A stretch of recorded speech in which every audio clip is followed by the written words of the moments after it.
to the NeoVerse Performance Podcast. We're just recycling our guests because we feel like they're just very compelling people. And we want to come back and talk to Mr. Zach Cardenez. That's it. And I said it right this time. Last time I mispronounced it, even though we talked about it.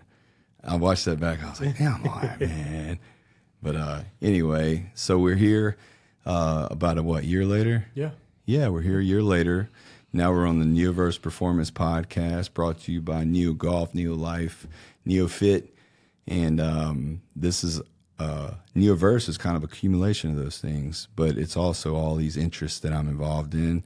And our goal is to have interesting conversations with interesting people. Thank you so much for joining us. We have Mr. Zach Cardenez with us today. You want to say hello? What's up, guys? I am Zach Cardenez, the founder of Brick Athletes, and Robby, of course. Thank you for having me back. You know, last year it was fun. This is my first time being on a podcast as a guest.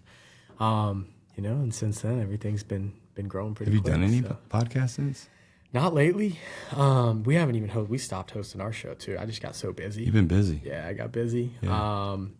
It's kind of funny. It's like if you think about like a year time between then and now, a lot has happened. A lot's transpired for us business wise too, which I'm really happy, obviously blessed. I'm sure we can get into all of it. Dude, we could start off there because I am interested. Because obviously you were kind of in the launch phase with a lot of stuff, and you were still kind of figuring out your identity. Yeah.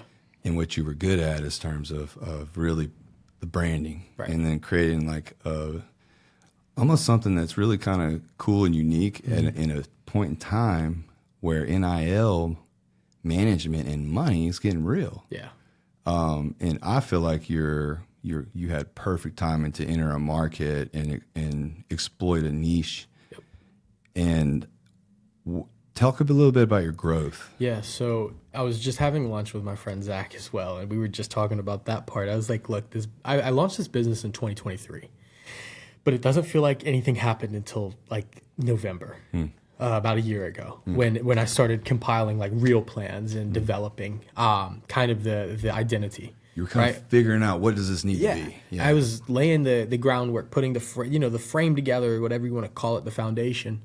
I had no idea what it was. I mean, just like anything, I was just young. Yeah. It was like, I'm going to figure this out. A few people are going to hear me and believe in us and et cetera. And you guys are one of them, of course. So thank you, of course. But, from then to now, it's grown really quickly. So a lot of things that have changed. Our client list obviously has gotten not only better, but also it's expanded a lot. We've opened, we have baseball as a division now. We have a basketball division about to launch. We have financial advisors, we have an attorney, we have people who handle obviously the CPA side of things. I have my business partner Kobe. We have two creatives now, so we have Josh, who's been with us since the start, and also a kid named Michael. We have a girl named Gabby who runs our marketing. We have and then I brought on a guy named Javon Harvey recently as well. He's really cool though. He played football at Duke. He was a wide receiver, and he finished last year. He didn't go professional or anything, just had a good college career. But he's helping us on like the management side of things because I've learned as the client list grows, I need help. I need somebody who can manage. I mean, we're up to, and just in football, about 70 guys. And I think we were at like 20. Yeah. I think we counted 27 or something. Something around there. And I remember it was sectioned off as like the mentorship, and then we've cut all that. In fact, you weren't even, it was like, part of what I realized, I was like, this is cool. Like I guess unconsciously I was trying to help you clarify your vision and how you even were classifying some of that stuff. Yeah, we cut all But back then, really thinking about it, that's so cool, man, because you're becoming a true entrepreneur. Right. You're learning how to manage your time as a resource and how to like delegate and what do you need, what's your strengths, and that's kind of the journey. Yeah. And I think the powerful part is just the willingness to step out there and be like, I'll figure it out. Right. I'll get it. Yeah. 100%. That's dope. And even from then to now, like then I was doing some like marketing consulting and working with a few things here and there. I'm not doing that anymore. Sure. So it's just Brick now for me. And, obviously that's the fun part is that I wake up and I have one thing to worry about, one thing to think about. Obviously there's a lot at hand. But it's good. I feel like I have good people around me, a good team. That's good, man. I get inspired a lot, by a lot of people. Obviously, you're inspirational to me. You've done. That's cool here. Yeah, you've done a lot of stuff, and really quickly, even just you started Neo Golf last year, I think, and already I remember when you posted the Ocean Springs location just recently, and I sent you this thing, and I was like, oh, this is awesome, congrats, and you're like, can't wait to see you do the same thing. Right. And it's like I get inspired by people like you, so it's awesome to see, and then we have a relationship, and we probably live 20 minutes apart, so man. It's really good, and even that conversation, something I watched a lot, and I think about to this day. I'm like, I don't even know what I was saying then, but I knew then. I thought I knew then. And then now I know more, and I'm sure we'll sit down, in a year, and it's only going to go. And I've had a lot of fun. We've traveled a lot in the past year, so I'm happy. What's your best travel experience in the last year? I took a road trip by myself. Up the East Coast. So it's probably not the most glamorous trip. A lot of people think, I guess, in the agency space, you are flying and for private jets. And I'm not doing any of that. I rented a Nissan Altima because it was great on gas. And I drove up the entire East Coast by myself. I stopped. My first stop was in Charlotte, then from Charlotte to Blacksburg. Blacksburg to Norfolk. So this is all in Virginia, of course, once I got there. And You're pit stopping, or how's that going? I'm stopping. I have athletes at all these places. Okay, you're going ahead and making road correct, visits. Yeah. So I'll clarify that. So Charlotte, there's the University of Charlotte there. There's a couple of good players there I'm trying to go ahead and sign as clients. And then you had some dinners, had some meetings, then went up to Blacksburg, Virginia, where Virginia Tech is. They were playing Cal on a Friday night. I have clients at Cal. Went for the Virginia Tech Cal game, then drove over, slept probably 2 hours, drove over to Norfolk in the morning for Old Dominion, have some guys there. Harrisonburg's another place in Virginia. James Madison's there. I have guys there. I was going to go to Albany, but I just felt like that was too far for me to keep driving. So I turned back around, and on the way back down, went to Winston-Salem, where Wake Forest is. I have some clients there. And then Charlotte again, more clients there. Atlanta the next day. And you got a mix between clients and also prospects and people at different levels. Absolutely. Right. In Charlotte, I don't have clients in Charlotte. I'm going to have clients in Charlotte, though. That's what we're working towards. That's why we're there. And then, on the way back, we stopped through Atlanta, where Kennesaw State is. They have a couple of high-ceiling guys there that are playing really, at a high level. And so stop there, see my guys, obviously see the guys we're interested in having. And, whether we get to meet them or not, I think the visibility is huge. Yeah. I think the Instagram portion is huge. Even just a simple Instagram story. I'm at Virginia Tech. All of a sudden, these guys are like, oh, you're a real person. Sure. Because you have a lot of fake actors, bad actors in this space. So it's trying to show the authenticity. I drove to Norfolk to meet you, to have dinner with you. Everybody else that hit you up is not doing that. And also, there's been enough time for coaches and for institutions even to start to show these guys the things they need to be super cautious about in terms of NIL dealings. Yeah. And you probably witnessed a lot of just Wild West shit since you started. Yep. And I love you saying about the attorney, now we have an attorney and because you said some great things that I'm just like, this is great because this is a part of the path. Yep.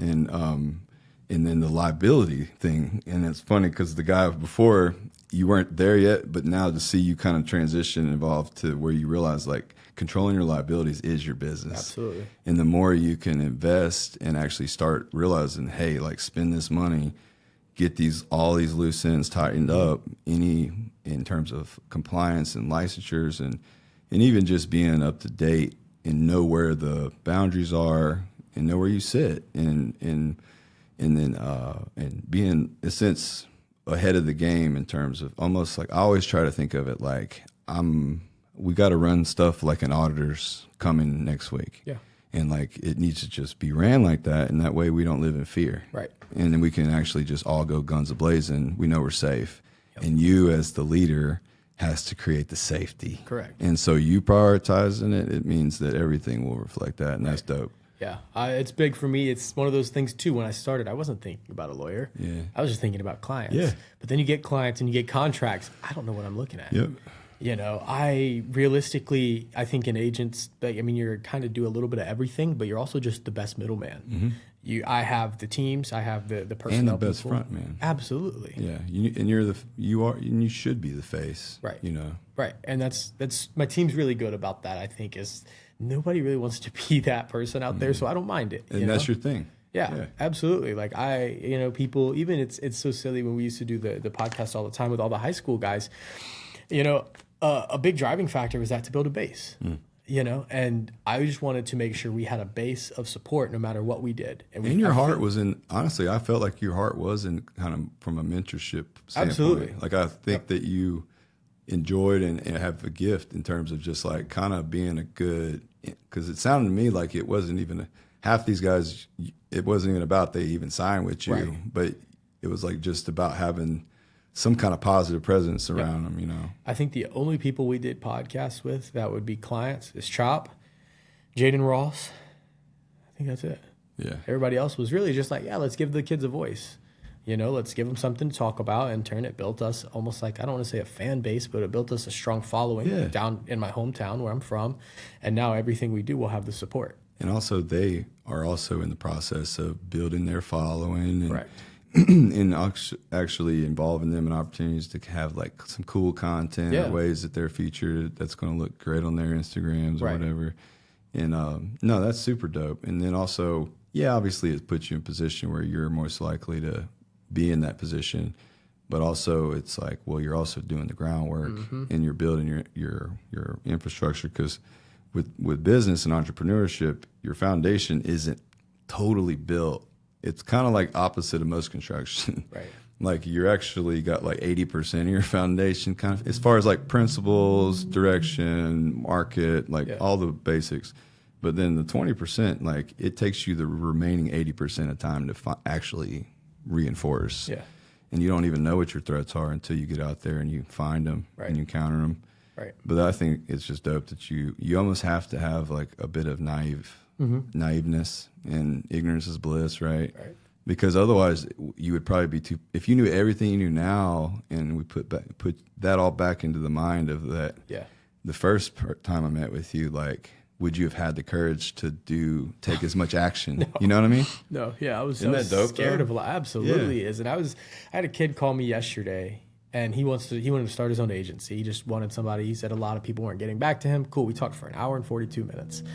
And I don't know everything, but I know more than him. And at this time, and he asked me, if I started over again, would I start for myself or would I go work for a bigger agency and learn? I told him I would go work for somebody else to learn. That's right. I'm happy where I am now, but I think looking back, I would have learned all of those things working for somebody. Yeah. I would have loved to step into a clinic like mine, right, and had an opportunity to that wasn't there. Mm-hmm.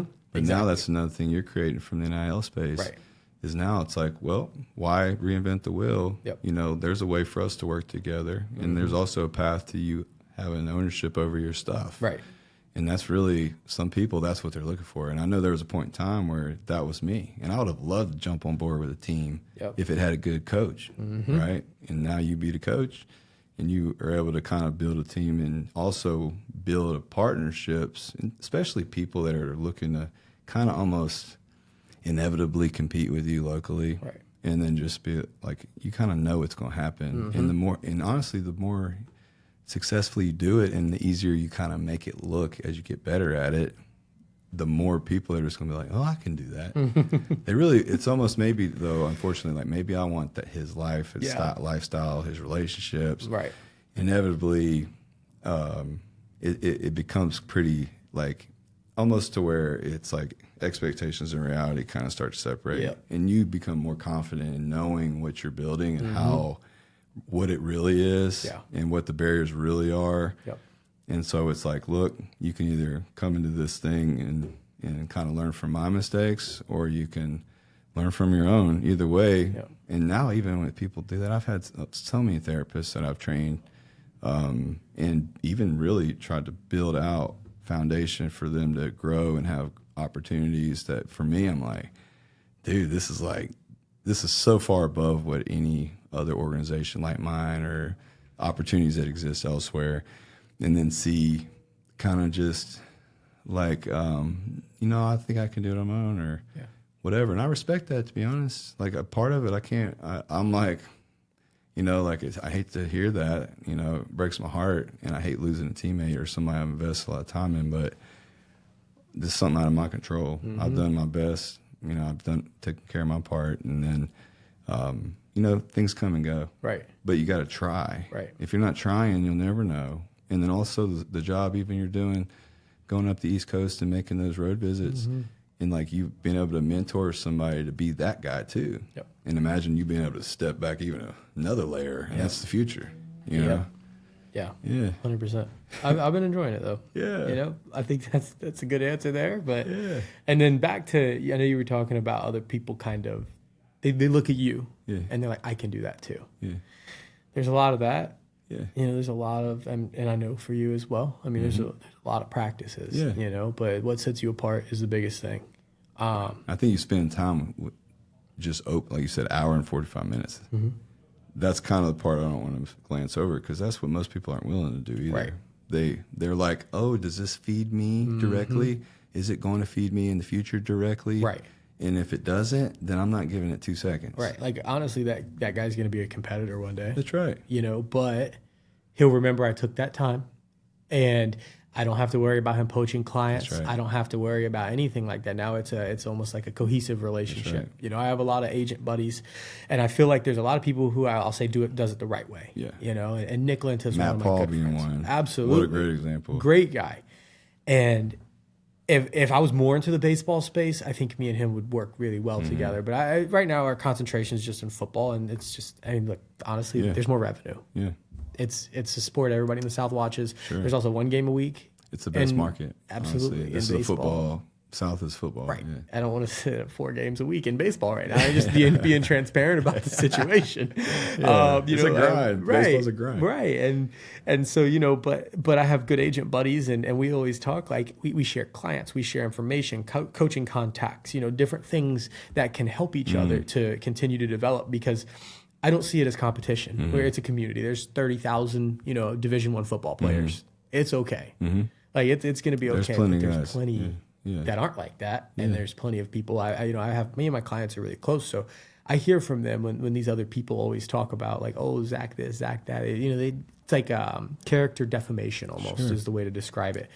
Yeah, and it's weak. It's weak. I didn't know that about myself. But guess what? Over time, in that network of people you're talking about, eventually, multiple people encounter this person that's spending more time talking about somebody else's shortcomings than focusing on something positive, productive, and they fizzle out. Right. And people, they don't get as many deals, and people stop being so friendly and courteous, and time will always sort things out. And all you can do is the right thing, which you believe to be the right thing. Absolutely. And it's funny because same thing you said, I'll talk to some of these GMs of these football teams, and they'll tell me who they don't like. And I'm like, oh, those are the same people me and my friends don't like. So like, it's nothing personal against them. It's just the way they do business doesn't align with the way we do business, which doesn't align with the way the schools are doing business. So like you said, eventually you're going to be fizzled out. Yeah. But people only remember, like, for instance, even those guys you'll have guys that'll talk trash and horribly about people, and a means to just see if you get pulled into that. Right. And some people, it's like, oh, doors open. And then it's like, okay, if I'm that next level guy, that's really the chess game. And then they just basically showed their hand, and now I can actually dismiss you. Yep, that's so true. I had a guy, he was telling some people, some agencies were hitting them. They were like, oh, like, Zach doesn't know what he's doing, this, that, and the other. And I'm like, I don't know what I'm doing, but you're trying to get my client. I obviously scouted a year ago from this, let's say, a small school. Like, obviously I know what I'm doing. And the best one was, I have a guy who called me and he was like, hey, are you selling your agency? And I was like, no. And this was a client of mine. He was like, well, this agency said that you're trying to sell your agency and go work for them, so I should just sign with them. Here's what you should say. I was like, okay. You should say, yeah, I am selling it. $1 billion.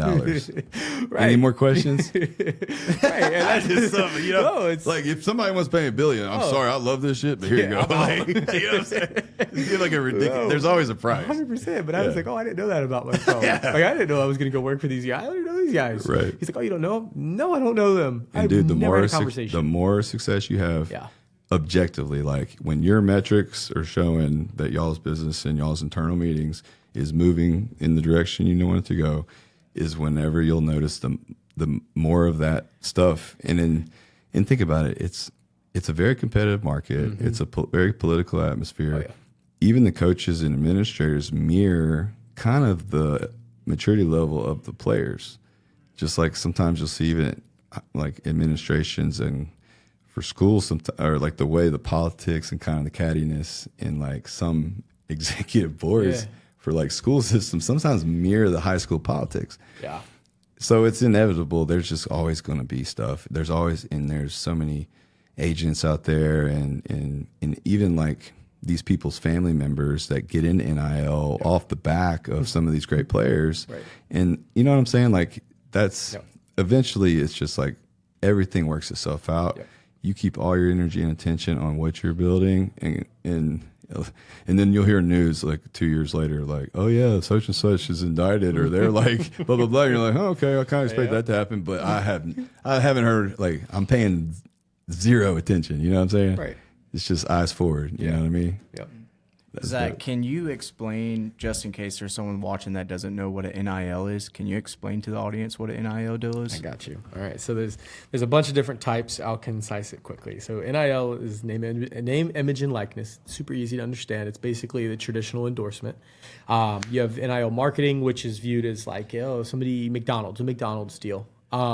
McDonald's would pay them X amount of dollars for some type of advertising. Everybody you see, on TV, they've been paid to do any actors have been paid for that role in that ad. So that's the traditional marketing side of things. It hadn't been a thing for a long time. I think people were scared to take the amateur tag off of college athletes, which I understand that, but also, if the guys are bringing X amount of dollars to a business, they should probably be compensated as such, just like a normal job. And a lot of blowback I hear from that too is like, oh, well, like they can get a job. You haven't seen a college football player's schedule before. These guys, they start their morning at 6 a.m., they finish their evening at 7. Where are the classes fitting is another question that nobody thinks about. So that's the... Trust me, I know. You're a perfect example. Yeah. You did it for free? Well, I did it for 4 years now. Yeah, I was on scholarship, but I was also in Thibodeau, Louisiana. Yeah. But guess what? Had I known that I could have a great year and potentially end up in the SEC school, I guarantee you the way I looked at football would have been much different. Absolutely. It's a business. And there's, on top of the NIL, the best, in my opinion, the best part is the revenue sharing, which is the money that comes directly from the schools, TV contracts, the revenue they get, they have to share it with their athletes. That's the big money. That's the salary, essentially. And so the revenue share contracts are the numbers that a lot of times people are hearing, the $300,000, $400,000, $1 million, $3 million, whatever it might be. That's revenue share. And that is a value that the schools pay them based upon whatever they see. A lot of schools have gone to the NFL model where they'll have the GM manage the money and oversee basically positional values, give it an NFL system, and say, okay, cool, I value this corner, at this much money, he's going to bring this much value. This is where we see him fit, whatever it may And I'm be. sure they objectify it. Like, this is how many jerseys I can anticipate this kid selling based off of blah, blah, blah, blah, blah. Right. This is like, they're doing math. Right, of course. And there's just a lot of factors that go into it, and it's all negotiable for the most part. And a lot is predictive. Absolutely. And like a lot of my clients now, they're okay, I'm ready to hit the transfer portal after the season. Where do you value me? It's really easy to look and tell, and the number one thing we always start with is on the field. If your production on the field's not there, you're not playing at LSU next year. But if you've had a great year, let's do a little bit of roster deconstruction, see where you're positioned, let's look at the rosters around here. Let's, start gaining you some interest, start talking with some of these GMs, player personnel guys, and making sure that it's going to be, a right fit for you, and let's make it happen. So there's really two sides of NIL. There's the marketing side, but then there's also, essentially it's the salary, but it's the revenue share is what that's called. And every school has different values. It's not set for anywhere. Some schools pay more, some schools pay less. And the tricky part is the revenue sharing is set, but you can't go over a certain cap. So how do you get an advantage is through your NIL collective, which is basically a pooled fundraiser money from local businesses that want to donate to the collective, which is just like donating to the athletic department essentially to of give a money. Specific school. Correct. Yeah. So if you're a Tulane Booster. alum, exactly. It's being a booster, giving the money to the collective. Cool, gives them money. But it doesn't go directly to. It goes to the collective, and the collective distributes it. Exactly. So if a guy's going for $400,000 revenue share, and his agent is asking for $500,000, they usually will supplement that money through a collective. But you have to now justify it. there's a thing called NIL Go that the NCAA is basically put in place to monitor all of these extra deals outside of revenue sharing. So anything over $600 has to be reported. And does that started since last time we met? That started, yes. This is all started in July, right? The revenue sharing. And it's just a governing model for the NCAA to know who's getting what. And they want to be able to track it, make sure it's not corrupted. Correct. That's at least what they say. Right. And so, but the only hard part is if the guy's getting an extra $100,000, you have to justify that for marketing. You can't justify pay for play outside of revenue share. So if it's $100,000 for this D lineman who has 4,000 followers on Instagram, and we're trying to say it's a marketing expense, who's paying a guy with 4,000 followers $100,000? That's right. So now you have to find ways around it. So it's just getting creative. And it's not like beating around the bush or finding loopholes. It's just finding a justified way for this kid to get his money. Yeah. And facilitating marketing deals is the easiest way. You're kind of making an argument for their value, but also like there's so many ways. There's not a lot. It is always kind of, there's ways to objectify following and this and that. But even then, like you can go get a bunch of bots and get a bunch of followers if that's as deep as it goes. Right. You know? Absolutely. And it's tough to try to like walk that line of what's allowed, what's not allowed. Yeah. So it's like, that's just... that's what I'm saying. There's like so many ways to, I guess, play the game. It's just like taxes though too. Like there's a million ways you can actually use tax code legally to not pay taxes. Right. And it's just the knowledge and the ability to implement it, I guess. Yeah, no, for sure. I think that's a good explanation of NIL. Appreciate it. Yeah, that's exactly spot on. So as far as, I guess you said it before, but as far as you're always honest with guys, and far as like that's just the easiest way to deal with it. Like this is basically what you need to do. This is where you stand. And then also like how much more selective have you been in from now till then?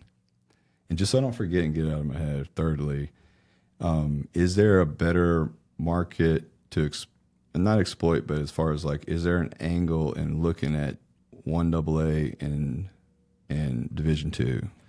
So I'll answer the second part first. The best way to find some of these guys, I can't put out too much sauce now. Sure. All right. But the best way to find a lot of these guys is just look for high ceilings. Whatever level that might be. Whatever level. FCS, FBS, Division II, whatever it might be. High ceilings. But if they can get great stats, if they have a great stat year and they're at the top of whatever conference they're in, they're basically a prospect for any school. Correct. That's the crazy part. That's it. And the only thing else I would add is size. Can't be too undersized. Yeah, you got to be a prototype. Right. Yeah. And a lot of times you'll find at some of the smaller Division II, even Division III schools, guys are a little undersized. And your numbers are great, but your size cannot transfer. It's just a fact. But... And let's say you're a 6'1" corner, or if you're playing, balling out at a D2, you're going to transfer. Like you're not you, but your size and skill set will transfer. If you have 7 interceptions on the year, you're going to be you're fine. Right. But I just look for a lot of high ceiling guys. And I think that's where the best. I don't want to say the best market is, but a lot of times it's where these unknown guys come from. Right. Ole Miss quarterback this year, Trinidad Chambliss, was a D2 guy last year. High ceiling. In Division II, I think he was at Ferris State, which is one of the best Division IIs. And that kid would have never gotten that opportunity before this, ever. Right. I was talking to a guy earlier. It's 5 years ago. If you're in Division II, you're in Division II. If I would have wanted to transfer from Nichols and go play at a higher school, I would have had to sacrifice almost 2 years of eligibility. Back in the days, that was the rules. Yep. So it's just like it was impossible. Right. You just couldn't. Yeah. Or unless something crazy happened or you use some kind of medical, you had to almost hire a lawyer to. Right. I don't even know if they did back then. And it was still kind of up for grabs. Yeah. Because I was thinking about appealing a medical red shirt for my freshman year because I had a bad injury. Yeah. And I'm pretty much, I played like the first kickoff for the first game, and then I had a really bad injury, and I ended up missing like the first 6 games. So even by the time I came back, it was kind of implied that I had a medical red shirt, and they were even counting me as if that had happened. But then when I got to the end, the NCAA compliance officer was like, "Oh yeah, by the way, that wasn't him. You played. It was the first kickoff for the first game, right?" And he's like, "That counts or whatever." And I'm just like, "What?" And I'm like, but what's funny is I was already at a point at that. I'd already kind of resigned in my mind, that I was ready to pursue this thing and kind of take my next step.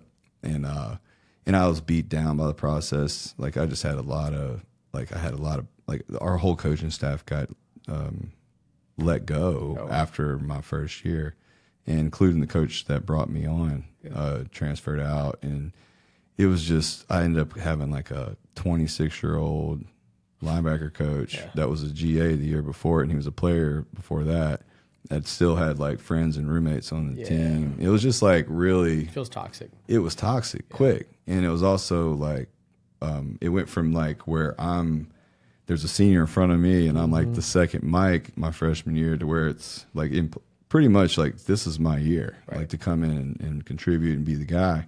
And I was prepared for it. And I walk into a room where it's like the dude's roommate who played fullback the year before was above me on the first day depth chart.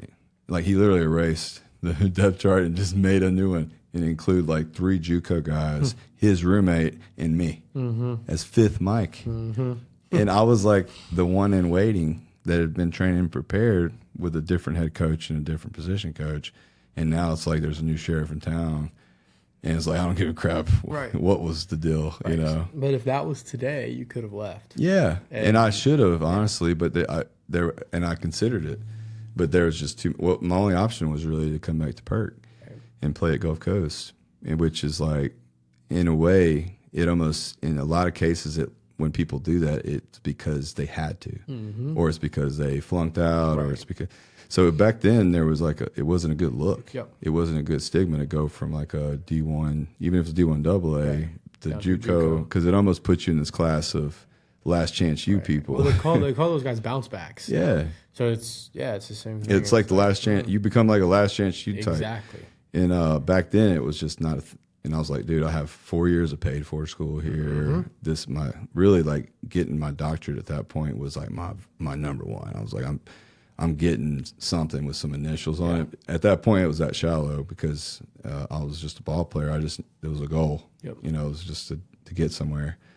And I knew that was like something in my family had never been done. Right. So at that point, that was pretty much as far as it went. Yeah. You know? That's awesome. Yeah, but it was a different culture, totally different time. Right. You know?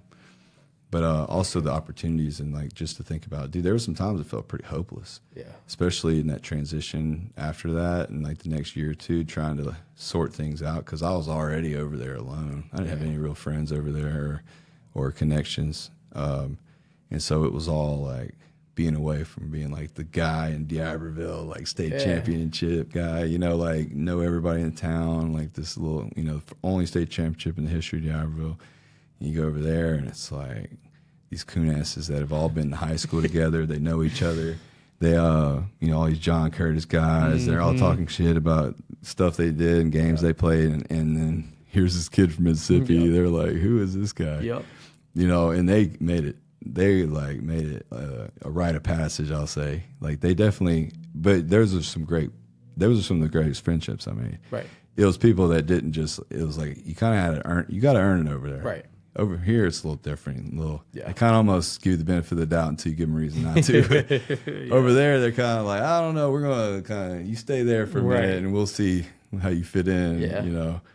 So it was, man, it feels like a different life now, you know. That's crazy. Yeah, dude. Hey, life is crazy where it takes you. And just even in, like, thinking back to how we got here, you know, it's almost like, are you serious? It's like a movie of somebody else's life, almost. You know, it's hard. It's like asking yourself, like, if you could go back to Nichols and talk to that guy, like, would he have any idea you'd be here? It's like he knew. Yeah, that's awesome. It's kind of like he knew. Right. Because there's so many things that I endured, and I was like, this is going to all get there. Right. Like, all the suffering, any low points and times, and even stuff that I, like, even worse low points that I kind of put myself in bad positions where I almost just put things at risk, and there's just times where I was just like, for whatever reason, I always kind of, it's like I didn't know exactly where I was headed, but I just knew I was going to have to, this was all the price I had to pay. Right. And like a lot of times, even when I would feel real lonely or disconnected or whatever, I would just remember like, it's all temporary. Like you can, like, this is where you're paying your dues for whatever we call success. You know, and it's hard for people to find that kind of strength and change the narrative when they're feeling really down and out and alone. And that's kind of, so in a way, some of that was just me having like my grandmother's support in like times where I swear, dude, I would be holding the world on my shoulders and trying to work it all out. And then just have one conversation with her and then just be a little crybaby and not even plan on it. Like just, hey, girl, I'm fine. You know, everything's great, you know, and in my side, I'm about to explode. Right. And then just have that moment where the pipes burst and just, you know, I'm scared, I'm tired, you know, this and that, I don't know what I'm going to do. And she's had a way. I'd get it all out and she just heard me. And I was allowed to be a little punk, little crybaby for a little while. And then boom, all right, game face on. Yeah. You know, I'm back. That's awesome. So I do think that's important too. I've learned to have a means to process your emotions, even as like grown people, you know, you know, and I think even like sustaining yourself in a place where there's a lot that can go wrong. Right. And there's a lot you're doing that you're having faith in something bigger or process, you know. But then just to keep moving and just to stay creative and stay in a space of like, I kind of know why, you know, and you're constructing this thing around you. And at the same time, from my perspective, I could see it for what it is. A lot of people might miss it, but it's literally just you at times losing your creative space. And then you being like, man, I got to get back there, because you get in this kind of, where you're like a business owner now, and you're like trying to sort out serious stuff and pay bills, and now there's more people involved, and I'm responsible for not just them, but their potential spouses and their home. They may have kids. Like it becomes like a bigger thing that you're carrying around, and it can start feeling heavy, and then it takes you away from like, oh man, that guy that was just like enthusiastic and involved even in the clip art, you know, and like that's still like really into fashion, and like maybe you're like, not, damn, like my outfit kind of sucked today. Like, yeah, like this is stuff I used to always hit. Right. But then it's like, all right, where do I need to, what do I need? Where do I need my time back? Yep. Like, where are the places that I can start involving people? And it seems like you've done a great job at it. Yeah. You know, and it's a balance. Yeah. You know, absolutely. Because you're the one that has to evolve. You have to, it's only going to evolve as fast as you can evolve. Right. You know, absolutely. And a lot of people just have a hard time doing that because it comes from a place of security. Yeah. You know, and insecurity is like what kills you. Yeah. Growth, and especially from a leadership perspective, because then it's like now you're trying to prove your bias versus just realizing your perspective is just one of a lot. And then how you just look at everything from more of an objective standpoint, not personalize everything so much, and the things that like trigger you, and all right, like, is that helping me in business or hurting me? Yep. And, you know. Yep. My mom was telling me the other day, she was talking about business. She was like, you just have to be careful. Don't grow your business too big, too fast. Because, like, if you blow it up real quick, you know, like, I feel like I'm just happy with the progression. Because I don't wish it was any different. I don't want it any faster, any slower. I like it where it is, because if I would have had to get all of these people involved day 2, I would have crashed. Yeah. We would have crashed. Oh, yeah. It'd been too much to bear. Absolutely. Like, it's been a perfect build to this point. I have a lot of people that call me about different things. They want to join. They want to open this. They want to do that. I had a guy call me trying to open a different division, like, of me. Brick is me. So, like, you want to open a division of me. Like, there's a lot of buy-in that needs to. I don't even know you. Yeah, you know? And how are you going to represent me? Right, that's a big thing. So things like that just filtering through, and a lot of it, I'm just like, yeah, it's nothing against the people. It's just I'm not ready for that. I don't want to talk. I don't even know you. You know, I have to bring in people that I've known for a while, people that I trust, or, you know, for example, our lawyers, Alex Ministeri, my business partner Kobe played professional baseball. That was his agent. He's a contract lawyer by day, a baseball agent at night. Perfect lawyer for me, you know, because I know him. Kobe knows him. I know Kobe, and it's a good, like, working interweb, I guess you could say. And who's your new guy? Your new player? What do you call him? I just call him athlete management. Manager? Yeah, Javon Harvey. I've known him for a couple of years. He played wide receiver at Old Dominion and transferred to Duke. We've talked for probably like 3 years now about not even about business, just about life, ball. Right. Somebody that I actually wanted to sign when I first started, but I mean, I was new, you know, and he was a high-level guy, so he wasn't really into signing with us. But it's funny now because he's like, yeah, I'm all in. Yeah. You know, we talked last night for about 45 minutes. He's like, dude, I'm here. Like, let's do it. I'm in. Let's get these guys. We talking about clients that we want to get. And but it takes the right person that understands the athlete's perspective. That, absolutely, you know, in a sense, the fact that he was on the other side of it, right, it'll probably make it a smooth transition. Oh, yeah.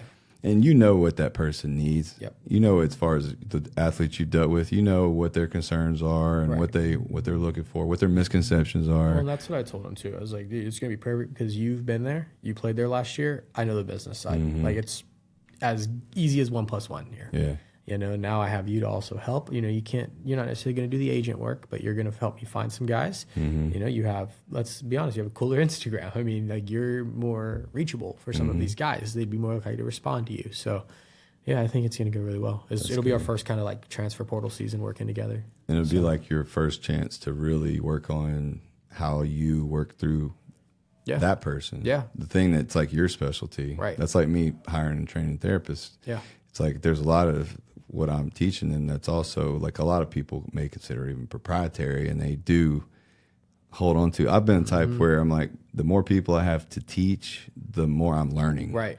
And then even then, like you're like nothing. Hey, like Harvey, hopefully, like there's a vision of him with you in 10 years and some this big part of this big beautiful story. Right. But at the end of the day, like me talking to a fellow entrepreneur, like there's so many people that you'll come in and out of contact with, and Gary Vee says it best. And I don't even want to base this off of him because I think this is the wrong time to even talk about it. He's all right. He's cool. This has nothing to do with him, okay? This is just in general. Yeah. It's just like, it's really more important that you have a means of eliminating people that aren't fulfilling the organizational standards. Because even your standards are based off of what's best for the organization. Right.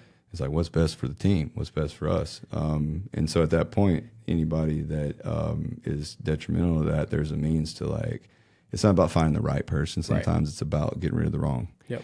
And, you know, and I think be willing to kind of even, I don't know, I might be the wrong person to give this advice because a lot of people I've even given, I've lost more than I've won. Right.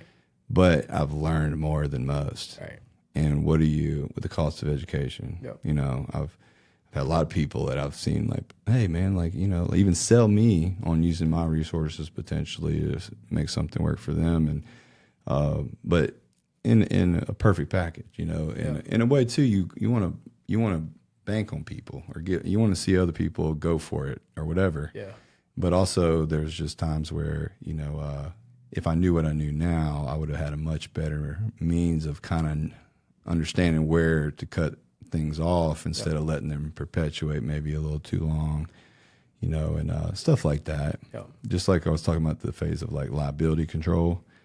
And then it's like eventually you nail them down or you got people in place that are like, okay, I'm good.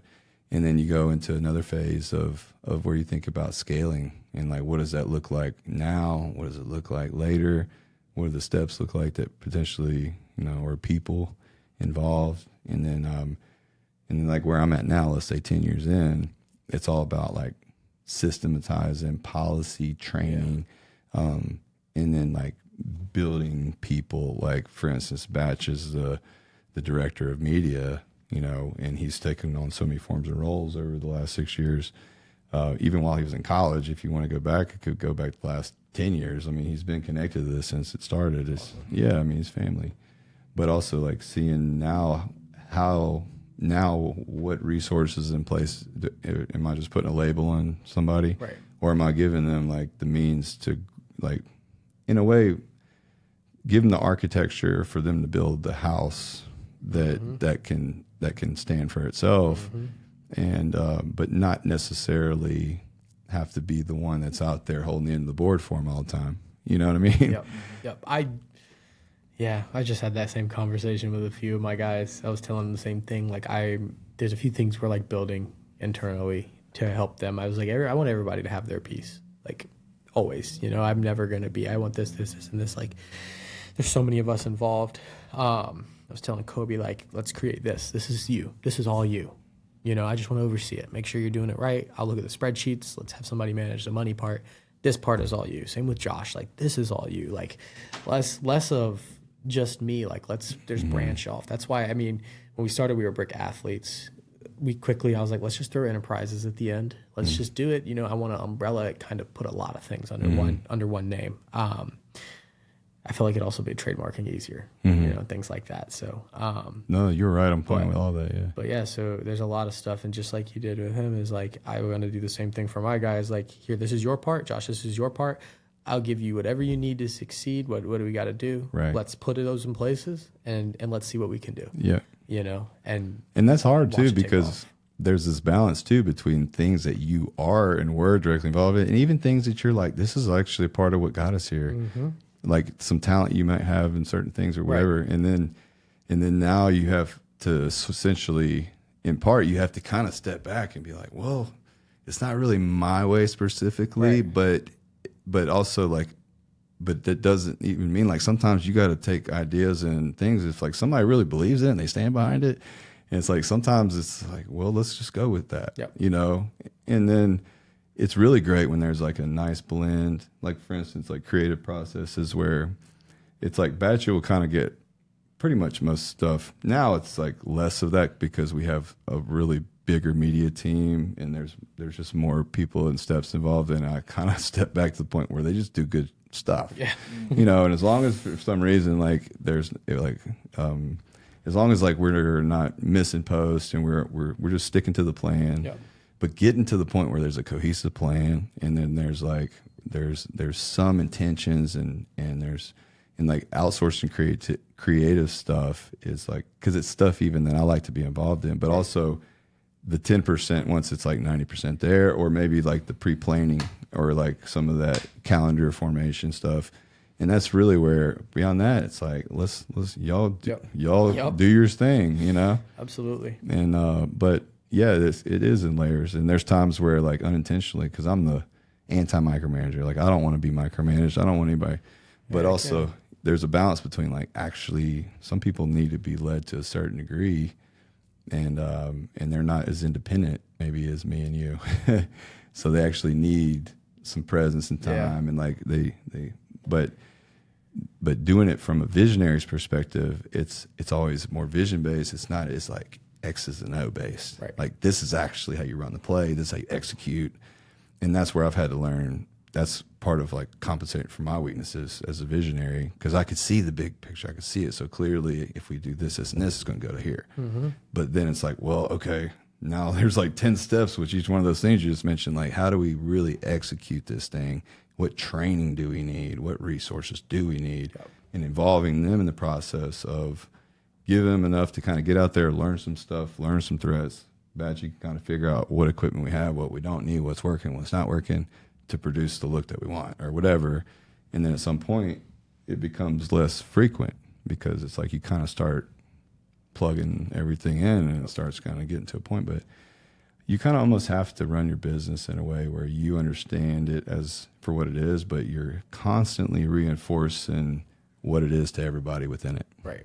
And the more I feel like everybody knows about the bigger picture, even the key values that you stand for, it's like the simple stuff that people can get behind, that aren't all based off of like you, because you're a normal person too. Right. You're not perfect, and you know what I'm saying? Yeah. And the more you kind of take the pressure off yourself just to be another person that's going to show up and work hard, and I have a role to play, and it's to look out in front of the ship and know that everything behind me is going good. Yeah. But if also at any point in time, I got to turn around and I got to start to say, hey, we need to make sure we had this course or this heading or this thing, then everybody's got to just jump into their modes and get the stuff done, and then now I can turn back around and look forward and which is my job, But, I think it's just great to have I can't wait to have the same conversation. Yeah.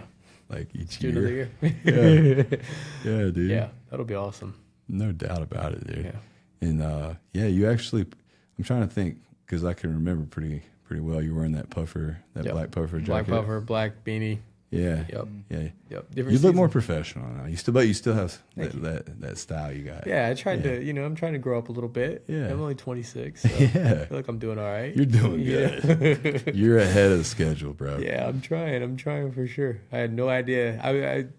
I just had the same conversation with my friend at lunch. I was like, dude, if you asked me 3 years ago, like there's like two moments I remember that were pivotal. Like if I wouldn't have had the phone call with this guy named Donnie Lee Jr., who's he played at Bama and he's a trainer now and he lives in Alabama. And he was telling me, just start your agency, just do it. And if I wouldn't have had the dinner with Matt at Buffalo Wild Wings I told you about, I don't know if I would be here. Yeah. Like those 2 moments, so cool. I could be who knows where, just doing something else. And it was 2 people in their successful lanes that are all kind of, if you look at both of those cases, those are just dudes taking care of business, taking ownership. Yep. You know, they have some values about how they operate, but they also stepping out on their own and taking the risk. And I would say the same thing. Everybody I encounter, I'm like, dude, break free of the matrix. Yeah. You know? Yep. Because otherwise, you can live a lot of your life and come back and also like the personas that we have to exist under, the masks that we have to wear sometimes in certain paths that we choose. And at which point people get so far down that path to where it's hard for them to tell the difference, you know? And I think that's scary. That's always been a fear of mine coming up. And so that's what's cool seeing you at 26, because, you know, that's kind of where most people really develop, like the 20-year mark, like 20 to 30, especially for guys. It's like the point of validation. So you like, I got to leave some kind of mark, whether it's a family or whether it's a house or whether it's a job or whether it's something, whatever thing I set out to do. And, or else like, until then it's like, you know, like you're almost like need validation from other people a lot. Whereas like now you probably feel like, it really, like, if somebody's... I don't care. You don't give a shit. I really don't. You don't. Isn't that amazing to feel that, though? Unbelievable. And I think the only way you find it is to kind of build something and do something. I stopped overthinking I used to overthink. I stopped overthinking everything. I stopped being insecure. I don't care. Yeah. I really don't. I know what I'm doing. You don't have time for it. No. You don't have the energy for it either. Exactly. You've learned I don't really care what it is. You know, last thing I have is I get DMs a lot about my clients. Like guys will DM me and they're like, "Oh, so and so sucks. You're terrible." And I'm just like, dude, I don't care. And the good thing I've learned about a lot of my clients that I just love about them is sometimes we'll laugh about stuff like that. Or you know, you look a guy up on Twitter after a bad game, everybody's talking crap, and like my guys don't care. So the more I'm around people and they're successful, I find all of my clients to be very successful at a young age too. So it's like I'm inspired by everybody. You know, I'm inspired by they don't care what people. I mean, they could have 1,000 people saying they're the worst football player ever. They don't care. They think it's funny. Yeah. You know, and so like I find inspiration everywhere. Oh yeah. You know, like original inspiration was I like Rich Paul, and I was like, oh, LeBron, Rich Paul, cool. They've done some cool stuff, and obviously, you know, Matt Paul has a big part of everything. And my favorite thing about him is he reminds me of myself now with that guy I took the hour 42-minute phone call with. Right. Because Matt took me to dinner. Matt would hang out with me. And he never viewed me as competition. Yeah. He viewed me as someone, he was like, well, I want to bring this guy along. You know, and I see him occasionally now. We talk sometimes. We don't talk as much as we used to. We're both busy. Sure. I had way more time to ask 30 questions a day. Sure. You know, so I like finding inspiration. And I knew I'm 26, but that guy I talked to yesterday was 22. And I don't care if you're 40. If you haven't done it before, I can teach you how to do it. Yeah. You know, so that's pretty big for me. It's just... And also do it in the way that you did it and the way that you're doing it. Right. There's there'll be ways where shoot, you're gonna have some young guys come out and it might even be you at some point where like you figure out more and more ways of creating leads, using AI, using different forms of connection that are automated and more efficient that just generate more opportunities. Which is something I'm sure you're already looking into now. And it's just the way of the world. It's smart to be on that train, but it's also never forget that the one-to-one, person-to-person is what wins. And the time you invest now is not ever for granted. And I truly have always believed that.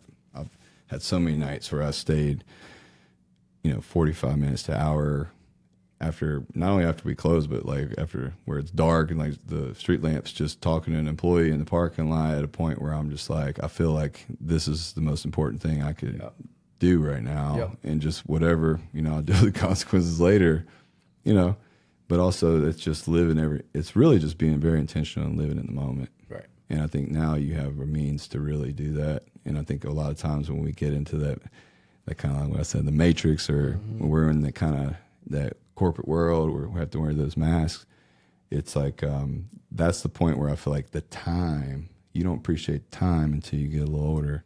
I feel like you have a little wisdom above your years, but especially now that I'm 40, looking back, and I'm not even that old. Like there's 50-year-olds looking at this like, what the heck? Like, look at this dude. It's the same thing, man. But it's just like being humble in the fact that you do get seasoned through time. And when you're in your 20s and you're in a world, because trust me, the second you're married, the second you have a kid, deals will happen easier for you. And it's not to hurry you into that, but it's just a matter of relationships, trust. Yep. Like whenever I got the position on a city council, it was like when I got married, because I had a period that I wasn't, and then there was a period where I was, and I just noticed as soon as I was married, and then secondly when I had a kid, people want to do deals with you. People want to work with you. They trust you in business because they know you have more to lose, and that there's, in a sense, it's like it makes things easier. Yeah. But honestly, like, dude, wait till you're 30 or something. Like, just keep doing what you're doing. Oh, yeah. And keep doing it the way you're doing it. Right. But you'll see, like, as you, like, stuff that you just don't consider, like, it literally makes business stuff happen easier as people have means of just, it's all trust. Yeah. And then, and when I was in my 20s, I remember always being so frustrated because I was like, damn, there's so many guys that just don't take me seriously. Yeah. And it just annoyed me. Yeah. Because I was like, they don't really know like how much time I spend being real with myself, and like, that I'm not just out here like these other dudes or whatever. And that always annoyed me. Yeah. I don't know if you come across it. No, sometimes I do. I heard some Instagram reel quote that was just great. And it was talking about if you're like the youngest one in the room, or you're you're kind of the oddball out, you're still in the same room. Like if I'm in a meeting with everybody and they're way older than me, I'm probably doing something right. You're doing something good. And even if they look at me like I'm the young guy there, I'm still in the room with you. That means they're actually probably they're pouring into you more than they are anybody else. Right. And that's what I've noticed a lot of places. Like a lot of people are older. Yeah. But I'm like, I'm doing something right then. Yeah. We're on the same level, and I'm 25 years younger than you. It's like, I'm doing all right. Yeah. And that's what I've learned too, is there's a lot of people, the defamation, back to that one. It's always the older guys. It's never the younger guys. The guys that we're all the same age, we're all in the same world trying to figure it out. Mm-hmm. It's always the 40, 50, 60-year-old guys, because they're scared. And they're also the ones that are unwilling to change and be adaptable. Absolutely. And so the social media runs everything, especially even my world, social media runs it, and we know how to use it. Mm-hmm. And so it's just like they feel like they're getting left behind. Yeah. So it almost feels like a lash out. Yeah. And then 1.2, the key is to, when you get to that point, not be that way. Right. Oh, yeah. Yeah. That's literally been my guide. Like along the way is like, I'll be like, I don't want to get crystallized and bitter. I don't want to get like all these things I would see people kind of become. Yeah. And even people I admired as they were getting older, actually watching them become a little more rigid. Yeah. And I'm just like, dude, that sucks. Yeah. And I could see it's not a good look. And I could tell that's something that can even in really highly successful people, you'll see it's just like nothing monetarily, or any goal you set in your business or any benchmark or any money will never really make you happy. Right. I mean, and the sooner you kind of acknowledge that, you start running your business in a way that's more like, I guess, more principle driven. And it's like, you start seeing like if the money that comes is through some stuff that just like don't make you feel good, you'll start to just chung chung, Yep. You just get better means, and that's really makes your business run more efficiently, and it gets you more people that are purpose driven. You know what I'm saying? That's the goal. You get a bunch of people that see this for a purpose behind it and what it is. This is a means. Otherwise, we're protecting the kids from getting in the hands of people that aren't going to respect them like we're going to respect them, and keep them involved and in the loop and informed, whatever. But then next, like we're setting a tone for how this is supposed to be done, because we're at a point of origin where this stuff was literally the Wild West. Yep. And but yet it's going to continue to become a more and more regulated, more and more. Every time that there's some stupid incident where you have, especially as the money gets bigger and it becomes less convenient for these bigwigs, right, they're gonna make it their mission to push legislation and lobbying until the point they have the controls on it that they can have on it. Yep. But like I said, there's people that that 22-year-old kid, this at some point is going to be unreachable just because of the levels of compliance and bureaucracy and all the nonsense that you were able to kind of, like, dude, it's like really, it's cool timing. Yeah. Like you exploited something, I think, in a good time to where I think even a lot of the things we talked about, I just don't see it happening. I think you're going to be a point of origin for that 22-year-old kid to enter this business in a way that can be meaningful, but at some point, there's not going to be a means for that to happen. Right. You'll see it. Right. Just like Sean, and my friend Sean has a Primerica business, and there'll never be a real regional vice president that can establish herself unless they get 50 miles outside of his area because he's so entrenched into the network. Awesome. He's running it.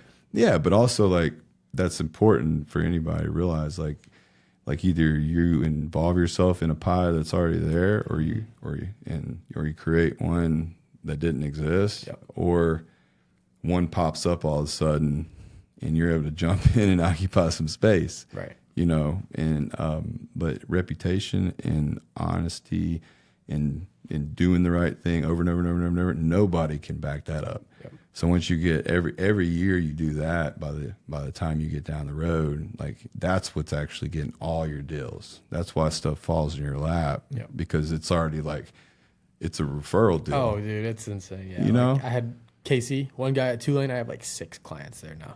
Same thing. It's just everything's spider webbing so fast. It's like, one thing leads to another. So how has your player management changed in terms of like your involvement versus like, have you outsourced that in any ways in terms of like relation? Because I think with Casey, it's because you were like, you really do. You want to help these guys. Right. No, anytime we've even talked, it's like, you're trying to add me as a point of value to help. Like when I asked about the ACL, I was like, let me ask Robby this, dude. Like, no, it's the same. You know, as many. That's what I try to tell people. They're like, well, if you have 70 clients, how do you manage it? I'm like, I just find a way. I talk to every guy. I text every guy. We call, FaceTime, whatever you need before or after games. You know, what do you need? What do you need me to take care of? Adding Javon helps a little bit just because he's been there, but I found a way to make it work. So I wouldn't say it's changed. It's just honestly more refined. Yeah. I figured out a better communication strategy with my guys, and also learning how to schedule text messages on iPhones is big for me. You know, that way I don't forget things are coming up. And so I don't think anything's really changed. It's just refined the, you know, what do they say? You can't change the wheel or something. You can, I don't know the saying. What's up? Don't reinvent the wheel. That's it. I didn't reinvent the wheel. I just put some oil on it and spin it faster. Put some better bearings on it. Yeah, some nice rubber. Yeah. Instead of like wood. Yeah. But it's been fun. I'm definitely excited and just looking forward to the growth, of course. And I appreciate you for everything. Yeah, man. Well, look, we'll circle back and we'll make a more frequent. Like I was saying, I'd like to just give you a chance anytime something big happens or anything you want to kind of step in front of. But obviously, this is kind of cool because this is literally our podcast is pretty much like 80% of our interaction. Right. So we don't neither one of us really have a lot of time to sit down and chop it up. Right. So it's cool that we can multitask. Yeah, we talked for like 10 minutes and then turned the camera on. So it's great. Yeah. But we're kind of catching up like that in front of everybody too. But dude, I think that's awesome. I can't wait till next time now. No, that's been great. I appreciate you guys. Heck yeah. Bat, you got anything else? That's it. Pleasure having you on, Zach, again. Definitely going to get another episode in for sure. Yeah, for sure. Thank you for being here. Thank you for having me. And you're doing a great job with everything. I appreciate it, man. Yeah, absolutely. Appreciate it. Yeah. All right. You want to close us out, Robby? Yeah, until next time, NeoVerse signing out.